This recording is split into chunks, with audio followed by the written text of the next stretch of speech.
Et le développement de communautés locales et d'événements durables partout en France, c'est un enjeu énorme pour le secteur. Comment est-ce que les collectivités locales peuvent donc aujourd'hui faire le choix de s'impliquer dans le développement de l'e-sport et soutenir activement des communautés locales d'e-sport via le soutien d'organisations d'événements peut-être?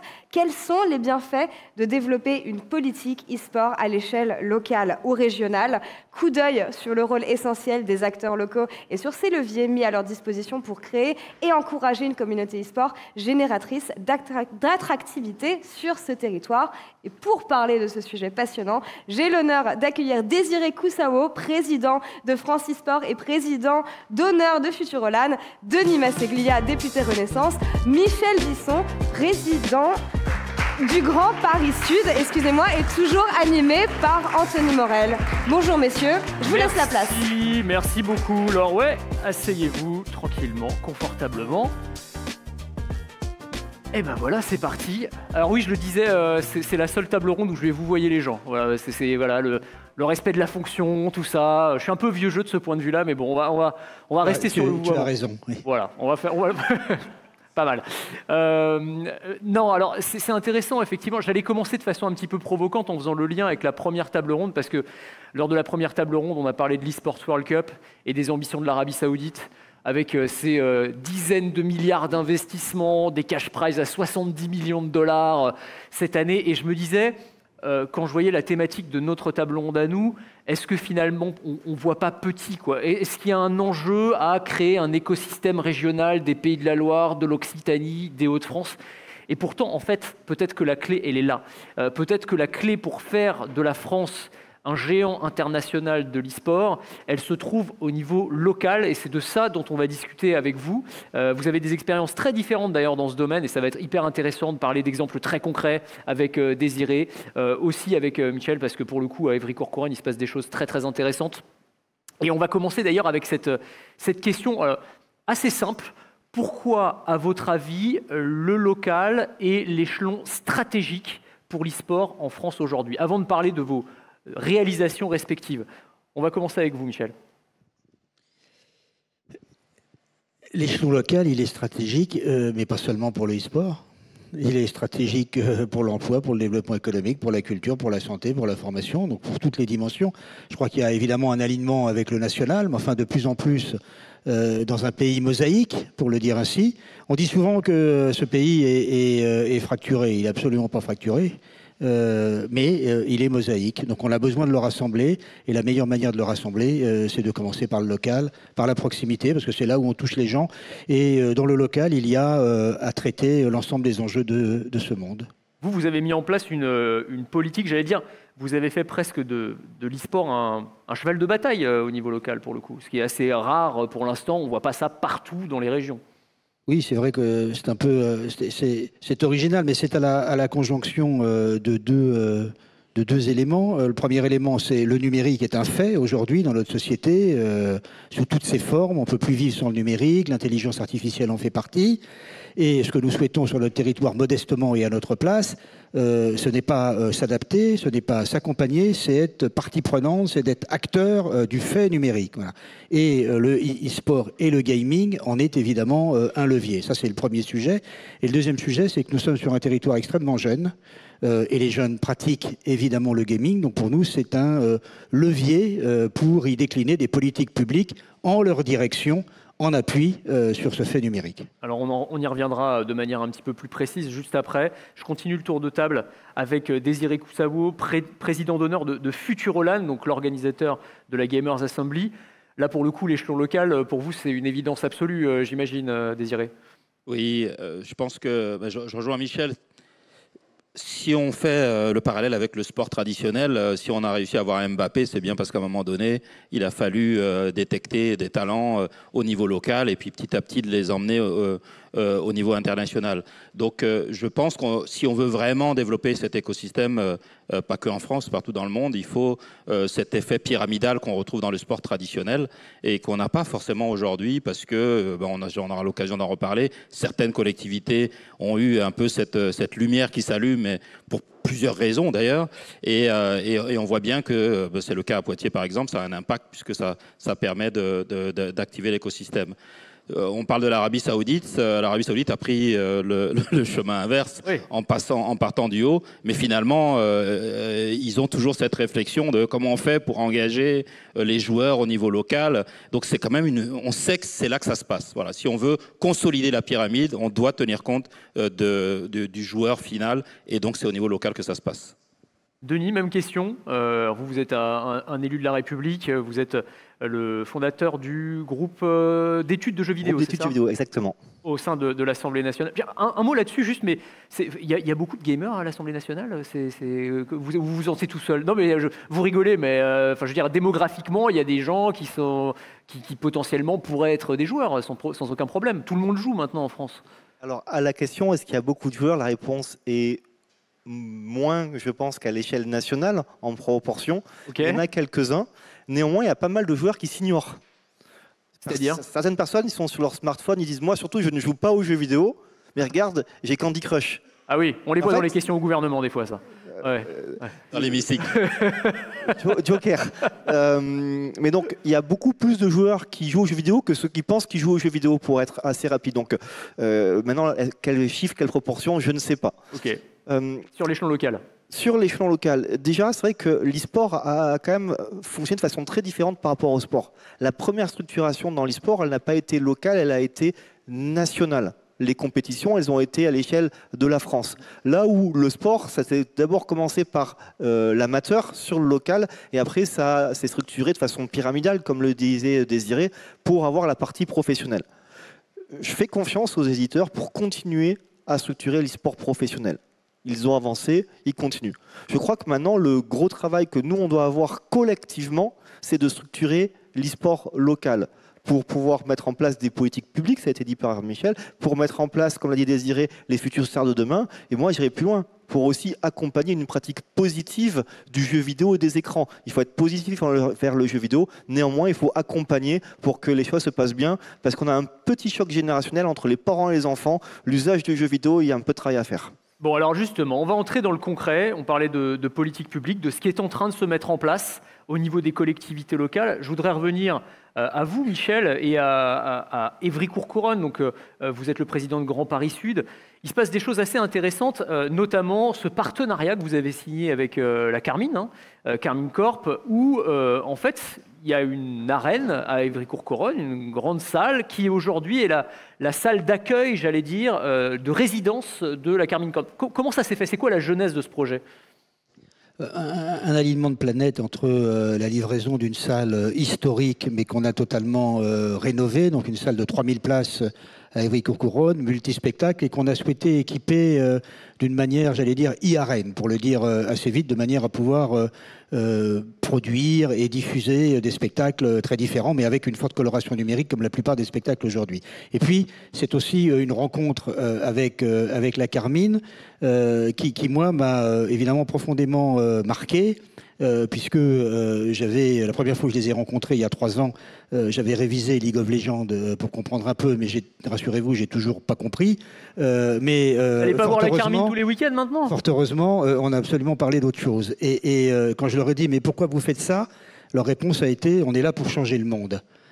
Et alors là, je me suis dit, dites-nous comment vous faites, parce que nous, on est bien en peine pour y arriver, on essaye tous les jours, mais les résultats sont quand même très modestes. Et j'ai compris que c'était assis sur une communauté, le Blue Wall, et cette communauté, elle est éminemment importante parce que du coup, elle nous inspire maintenant dans nos pratiques de démocratie locale, d'une part. Et d'autre part, c'est une communauté assise sur des valeurs, des valeurs qui sont des valeurs permettant de donner confiance aux jeunes, confiance en eux pour l'avenir, et puis de lutte évidemment contre les fléaux de notre siècle, que sont l'homophobie, que sont le racisme, etc., le harcèlement, bien sûr. Et quand vous dites que ça nous inspire dans nos pratiques de démocratie locale, c'est-à-dire, c'est quoi le lien? Pour le faire très vite et un peu caricatural quand même, on a beaucoup de pratiques de démocratie locale très verticales. Ouais. Donc on arrive avec nos projets, nos questions, et puis on demande aux gens de réagir. Enfin, quand on fait ça, les gens que l'on consulte n'ont pas forcément l'habitude de s'exprimer et suffisamment de connaissances pour être en capacité de réagir de la manière la plus pertinente possible. Quand on travaille en communauté, les choses sont beaucoup plus ouvertes et on a des passionnés. Donc par exemple, il peut y avoir une communauté de la culture, une communauté de l'éducation. Et dans ces cas-là, sur la communauté de l'éducation par exemple, quand on met les parents d'élèves, quand on met les enseignants, enfin quand on met bref tous ceux et toutes celles et tous ceux qui travaillent autour de cela, on arrive à des choses beaucoup plus productives. Donc ça, moi, c'est ce que j'ai mis en place accessoirement sur ma commune. Voilà. Donc il y a eu une rencontre sur des valeurs. Et avec des objectifs évidemment très différents. La Carmine a ses propres objectifs, une collectivité évidemment en a d'autres. Mais alors vous avez accueilli là, il y a 2 ou 3 semaines l'un des plus gros événements League of Legends européens pour le coup. Hein.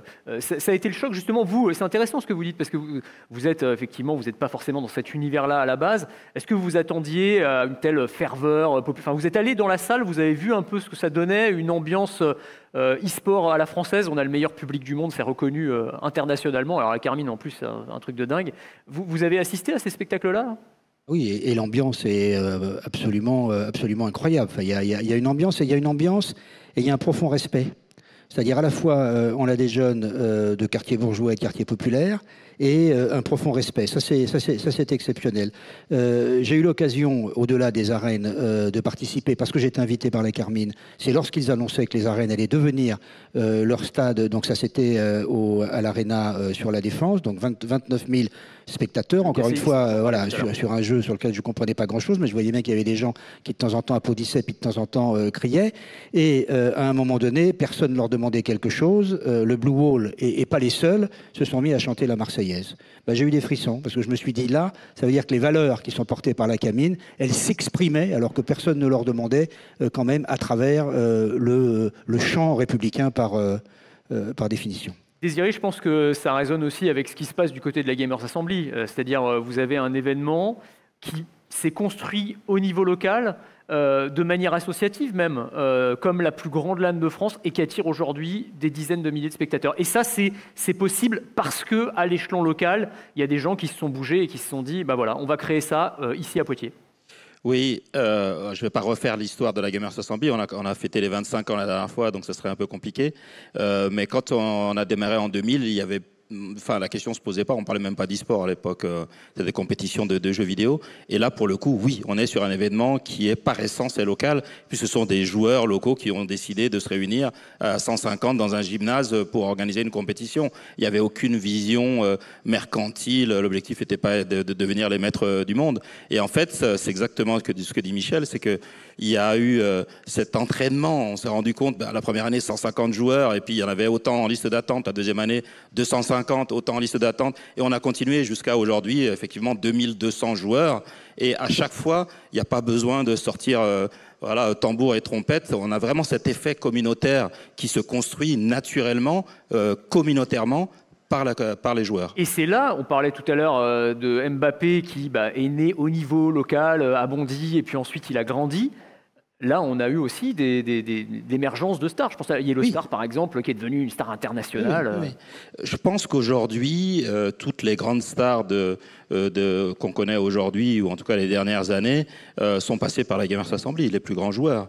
Et certains ont peut-être, je ne sais pas, on ne va pas s'en vanter non plus, mais peut-être que c'est grâce en partie par leurs exploits à la Gamers Assembly qu'ils ont été identifiés et reconnus. Gotaga, par exemple, qu'on connaît bien, a fait plusieurs Gamers Assembly comme joueur. Donc je pense qu'effectivement, c'est aussi ce genre de terreau qui permet d'aller détecter les champions de demain. Denis Masseglia, comment on structure tout ça, au-delà de ces événements qui sont, j'allais dire, spectaculaires et exemplaires, mais il n'y a pas ça partout non plus sur le territoire. Si on veut structurer un écosystème régional efficace, on en discutait en préparant la table ronde, vous me disiez il faudrait se baser sur le maillage déjà existant du foot, par exemple. Comment est-ce que ça peut se concrétiser, ça ? C'est-à-dire dans les clubs de foot, il pourrait y avoir une section e-sport. Enfin, comment vous imaginez ce truc-là ? Aujourd'hui, je crois qu'il est nécessaire de construire un maillage territorial pour accompagner à la pratique du jeu vidéo. On peut soit commencer de zéro, partir d'une feuille blanche et dire on va construire quelque chose, pourquoi pas, mais je pense que c'est compliqué.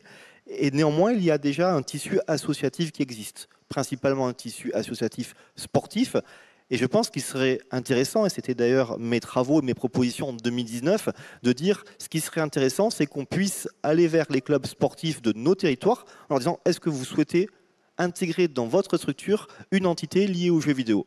En gros, pour faire extrêmement rapide et synthétique, c'est venez jouer au foot ou au basket pendant 1h30 et après vous ferez 1h30 d'e-sport autour de jeux qui vous plaisent. Et vous pensez que les présidents de clubs de foot, ils vont dire « Ah ouais, super, c'est une bonne idée » ?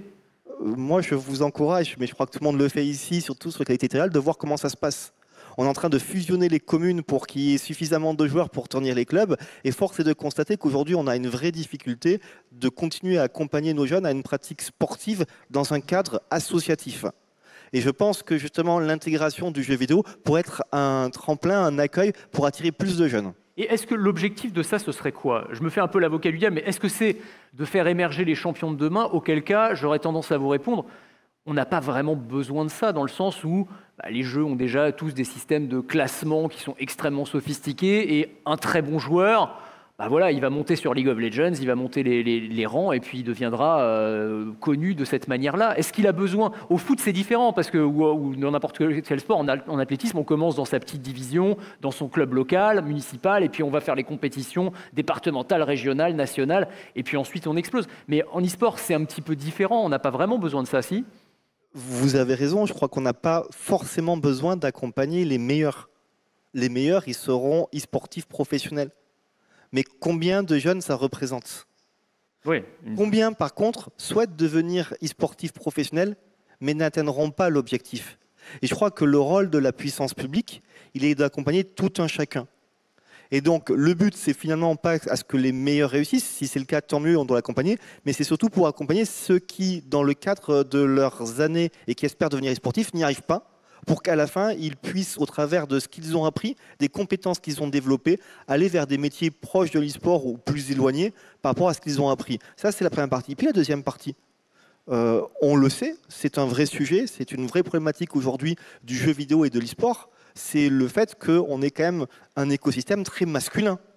Et je pense que cette structuration aura et aurait pour vocation d'accompagner aussi une pratique féminine. Moi, j'ai hâte, je vous le dis, à ce que mon garçon de 12 ans, il se fasse exploser par une femme, par une fille. On a eu une table ronde complètement dédiée à ça tout à l'heure. Et je crois que faire ce type d'espace où il y a une mixité sociale, une diversité, serait extrêmement positif parce qu'on remarque que la pratique en ligne, parfois, a des difficultés, des problématiques qu'on pourrait éventuellement travailler dans le cas de pratiques locales. Et je parlais tout à l'heure dans mon propos liminaire sur aussi l'accompagnement des parents, ce serait aussi intéressant de pouvoir expliquer aux parents comment ça fonctionne le jeu vidéo. J'ai souvent un exemple sur League of Legends, je ne sais pas si j'ai le temps pour Fortnite, je ne sais pas si tu en as parlé. Allez-y, rapidement. Mais en gros, aujourd'hui, ma génération, peut-être la génération de certains ici, quand on nous appelait pour manger, on appuyait sur le bouton pause de notre Super NES. Ah oui, ça je l'ai fait un paquet de fois aussi. Voilà, ouais. Et ça ne posait pas de problème. Aujourd'hui, quand on appelle nos enfants pour manger, il n'y a pas le bouton pause sur Fortnite. Parfois, ils sont à quelques minutes de faire top 1 et on leur dit éteins ta console ou ton PC et viens manger. Donc lui, ça a le stress, ça a le temps et ça crée des tensions au sein du cadre familial. Et ça tend aussi les parents qui ont travaillé toute la journée et qui n'ont pas envie de se galérer le soir à demander à leur enfant de venir. Et donner les outils aux parents pour savoir comment ça fonctionne en disant votre enfant y joue, plutôt que de l'appeler à 19h, dites-lui à 18h40 qu'il faut qu'il fasse sa dernière partie et qu'après il vienne vous aider. Ça a l'air de pas grand-chose, mais pour beaucoup de parents, ce sont des outils extrêmement importants parce qu'eux ne savent pas comment fonctionne le jeu vidéo. Désiré, qu'est-ce qu'il faut pour structurer l'échelon local très concrètement? Denis parlait de clubs, de partenariats avec des clubs de foot. C'est une idée. Est-ce qu'il y en a d'autres? Est-ce qu'il y a besoin d'infrastructures particulières? Alors, toutes les villes n'ont pas les moyens de se doter d'une arena pour l'e-sport, mais peut-être, je ne sais pas moi, on parle de repurposing en anglais, de réallouer par exemple des salles qui sont utilisées, une salle municipale, on pourrait aussi l'utiliser pour des compétitions d'e-sport. Qu'est-ce qu'on peut mettre en place? Je pense qu'il n'y a pas de recette miracle. Je ne pense pas qu'il y ait une recette qu'on puisse appliquer de manière automatique à tous les territoires. Néanmoins, oui, le problème d'infrastructure, il est flagrant. Là, on ne parle pas d'une arena, on parle juste d'une infrastructure. J'ai l'habitude de dire, si on veut développer la natation, il faut une piscine. Si on veut développer le basket, il faut un terrain de basket. Ben, si on veut développer l'e-sport, il faut une infrastructure d'accueil. Et ça, il y a certaines collectivités qui l'ont compris, puis d'autres qui n'en voient pas l'intérêt. Je pense que c'est la première des choses. Quel est l'endroit dans lequel on va pouvoir emmener nos jeunes pour qu'ils puissent avoir une pratique responsable, encadrée, etc. À Poitiers, on a la chance où on a un club, les Orcs par exemple, qui sont accompagnés par Grand Poitiers. Je crois qu'ils en sont rendus à 6 ou 7 clubs locaux dans Grand Poitiers, soutenus par la collectivité, qui permet le mercredi après-midi, le samedi, d'avoir une pratique encadrée, etc. Bon, voilà, c'est un exemple.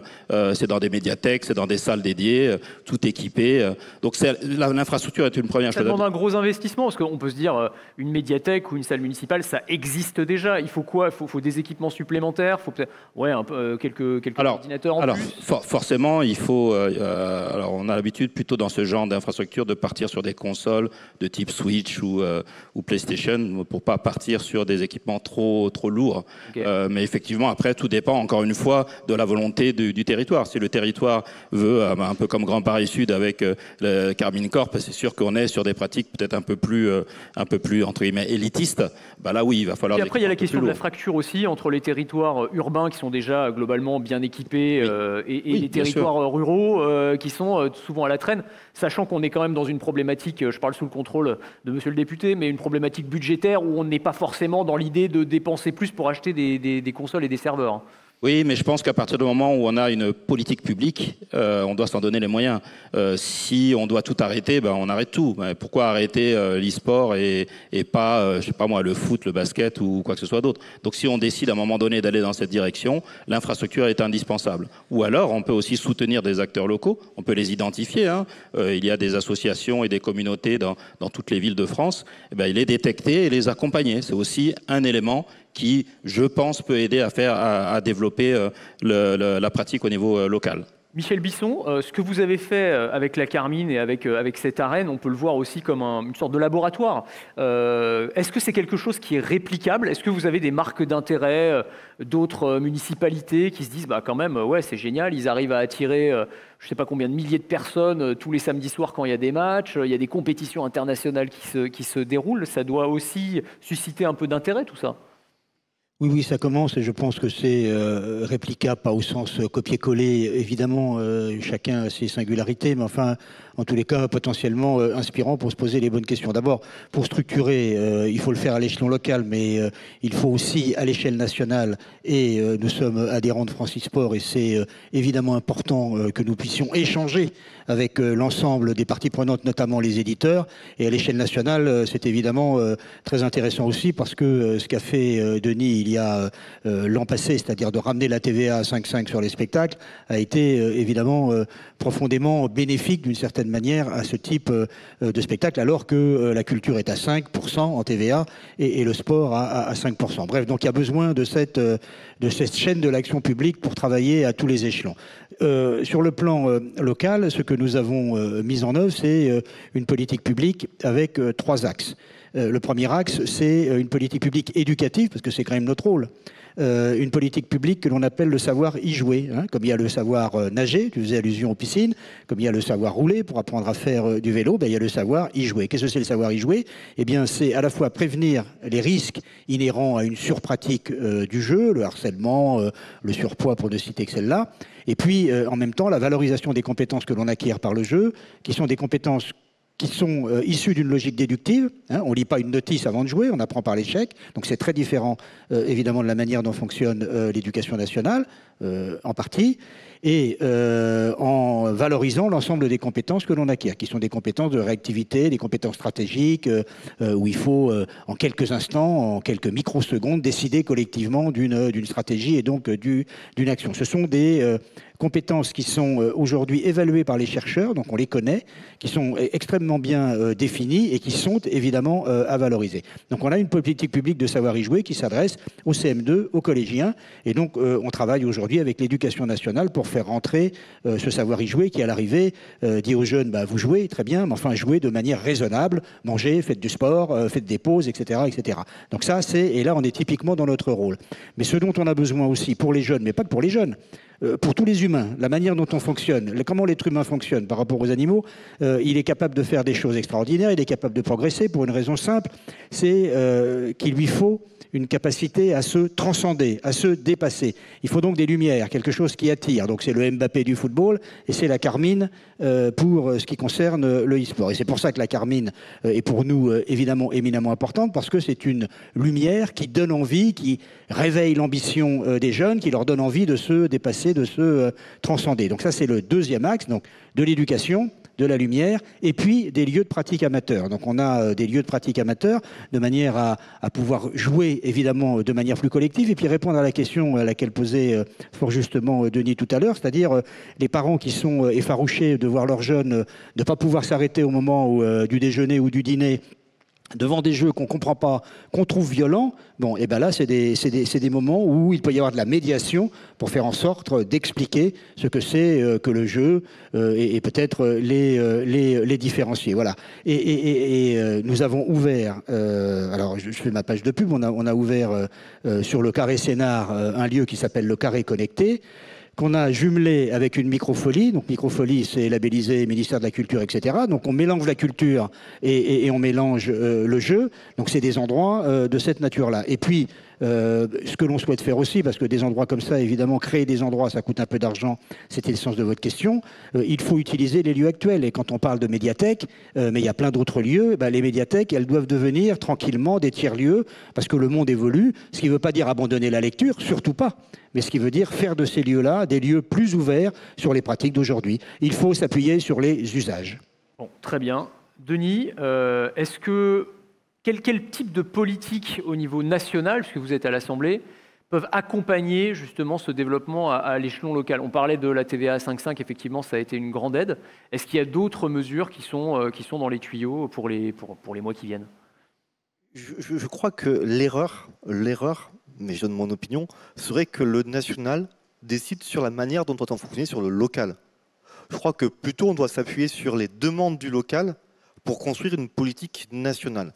Il me semble néanmoins que l'e-sport peut être découpé en deux grandes parties. Il y a la partie professionnelle qui est gérée par les éditeurs, ils le font, et je ne suis pas persuadé que l'État doit être très interventionniste dans cette partie professionnelle.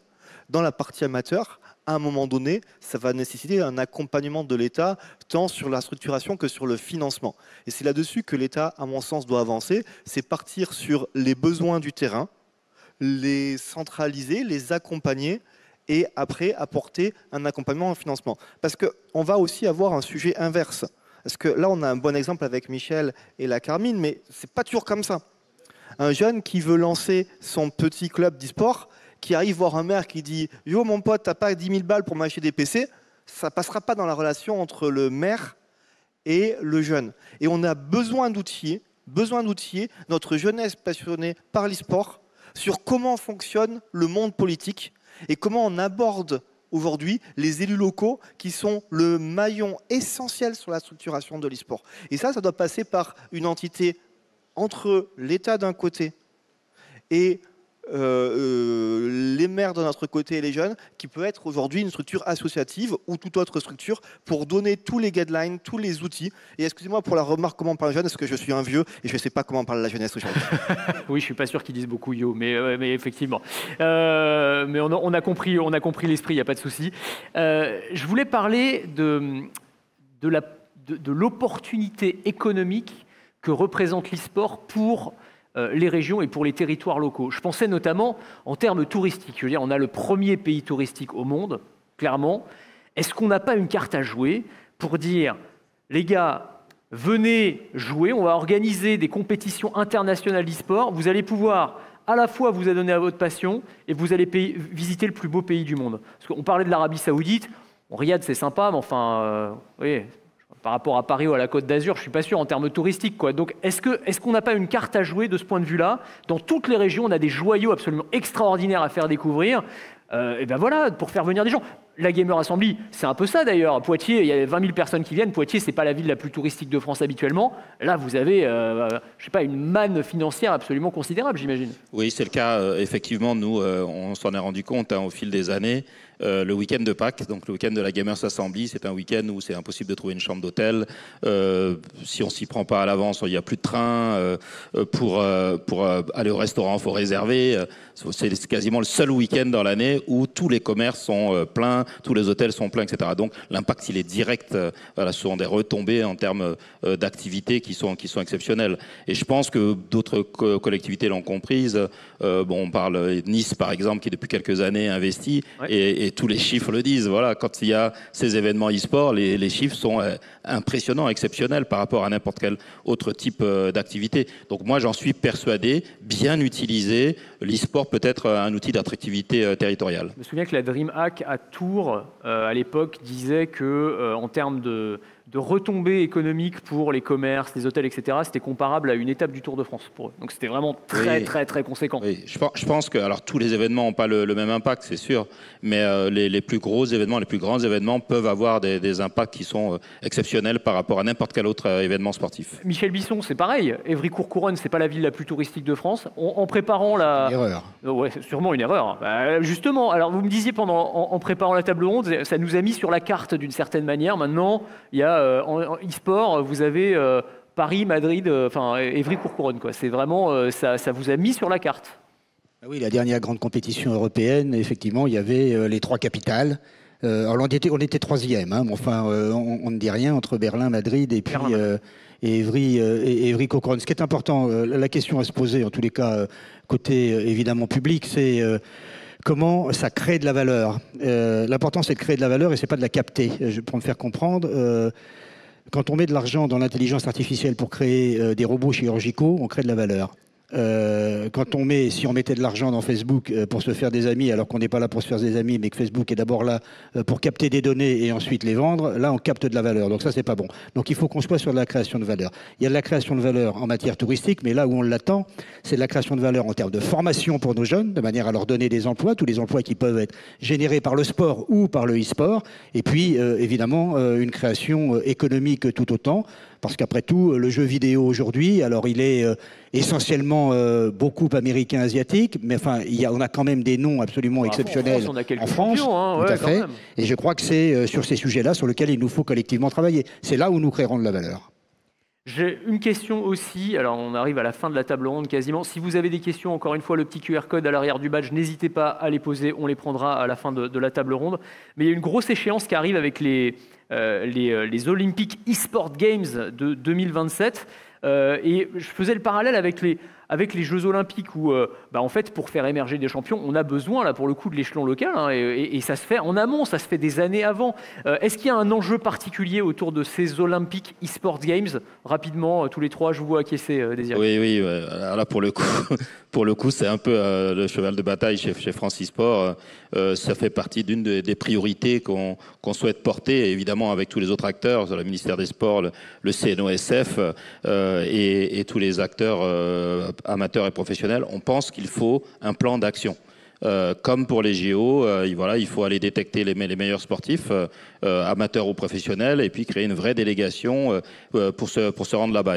Et bon, alors, il faut dire la vérité, aujourd'hui, on n'a pas toutes les informations, donc c'est difficile de s'organiser, mais n'attendons pas le dernier moment. Il faut que la France brille au même titre que n'importe quelle autre compétition olympique. On a le potentiel, on l'a vu sur des compétitions comme celle des LEC, on est capable d'acter au plus haut niveau. Et je dirais, un deuxième point, pourquoi ne pas réfléchir aussi à être ville hôte sur une prochaine édition. On a su accueillir les Jeux Olympiques avec fracas à Paris. Pourquoi ne pas aussi réfléchir à comment, avec les infrastructures qui se développent maintenant en France, on peut accueillir aussi pourquoi pas la 2e ou la 3e édition des Olympic eSport Games. Je pense que Michel, à Évry-Courcouronnes, vous êtes prêt à accueillir des épreuves, il n'y a pas de souci. On est prêt à accueillir, et puis encore une fois, le rôle des collectivités, c'est de générer du vivre ensemble. Aujourd'hui, il nous faut des moments qui fassent République, des moments qui fassent République. Le sport fait République, les JOP, ça a été évoqué. Le e-sport fait République aussi, donc il faut qu'à travers des événements comme ça, on porte de la fraternité, on porte de la sororité. Denis ? Sur le coup, moi je suis un peu tendu sur cette question-là, parce qu'en 2011, Ça fait quelques années. J'avais envoyé un courrier à Madame le maire de Paris en disant les Jeux Olympiques arrivent. Profitez-en pour faire les premiers Jeux Olympiques e-sportifs. Malheureusement, elle ne s'est pas saisie de la requête et je le regrette. On aurait pu avoir les premiers événements e-sportifs olympiques en France si Madame le maire s'en était saisie. Bon, maintenant, on ne vit pas dans le passé, on vit dans le futur, il faut qu'on avance. Je ne sais pas si elle est joueuse Anne Hidalgo, je ne sais pas ça. Comment ? Je ne sais pas si elle est joueuse Anne Hidalgo. Je ne sais pas, je n'ai pas eu l'occasion de rencontrer. J'ai rencontré d'autres élus, mais voilà, la discussion restera entre eux et moi. Bon. Là-dessus, maintenant, on parle de compétitions à venir. La France est une terre d'e-sport, tant pour, ça a été dit, sur les spectateurs que sur les joueurs. On a de très grands talents. Et oui, c'est l'occasion, je pense, pour la France de rayonner et de montrer à quel point on a chez nous de jeunes talents dans plein de disciplines différentes. Une dernière question, petit tour de table. Si on devait retenir une mesure pour que cet écosystème régional qu'on appelle tous de nos voeux devienne réalité, la première mesure à prendre, là, demain, ce serait laquelle ? Alors, on commence avec vous, Denis. Création de comités départementaux puis régionaux dans le but de structurer la pratique amateur de l'e-sport sur le territoire. Ok, très clair. Désiré ? Donc c'est quelque chose qu'on essaie déjà de mettre en place avec France e-Sport. On a mis en place des antennes régionales. Et moi, ma première demande, ce serait de dire, mais pourquoi ne pas trouver un parallèle sur les dispositifs qui existent aujourd'hui sur le financement du sport amateur, eh bien, les transposer dans l'e-sport amateur. Très bien. Et Michel ? Des multiplications d'une politique éducative de savoir y jouer pour tous les jeunes, plutôt que d'entendre des discours qui consistent à dire avant 15 ans, pas de téléphone, pas de jeu, tout ça n'a évidemment aucun sens. Bon, très bien, des réponses concises, parfait. On est au bout, on a le temps de prendre des petites questions rapidement. Alors j'ai plus une remarque qu'une question. Comment proposer des JO sans équipe nationale ? C'est vrai, c'est un bon point. Il faut les faire. Comment ? La proposition que je faisais en 2011, c'était des compétitions nationales. Je pense pas, j'adore la Carmine, j'adore Vitality, et me faites pas dire que je préfère telle ou telle équipe, mais des Jeux Olympiques, ça doit être fait par équipe nationale. Bien sûr. Il faut que Faker soit en face de VTO, par exemple. Ouais, c'est ça, ce serait génial. Mais ça va demander un peu de travail, effectivement. Quel serait le bon moyen pour soumettre nos idées projets pour développer l'e-sport au niveau local ou national ? Quelqu'un a une réponse là-dessus ? C'est une vaste question. Bon, encore une fois, nos invités, ils restent un peu. Donc, la personne qui a posé la question, n'hésitez pas à venir voir pour développer un petit peu. Et une question de Benoît. Quels moyens peuvent donner les politiques pour que les sociétés privées puissent investir sur des événements français pour ne pas que nos talents quittent le pays ? Bonne question, ça. Quelle est la réponse ?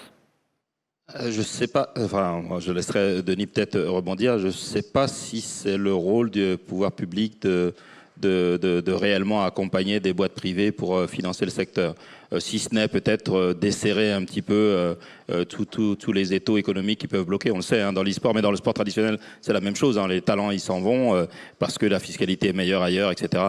Mais ça rejoint ce que je disais à l'instant, les dispositifs qui marchent dans d'autres secteurs, dans le sport par exemple, ça vaut le coup de l'étudier pour les transposer dans l'e-sport. Denis ? Le rôle de l'État, c'est plus d'accompagner la structuration amateur que le développement d'entreprises privées, il me semble.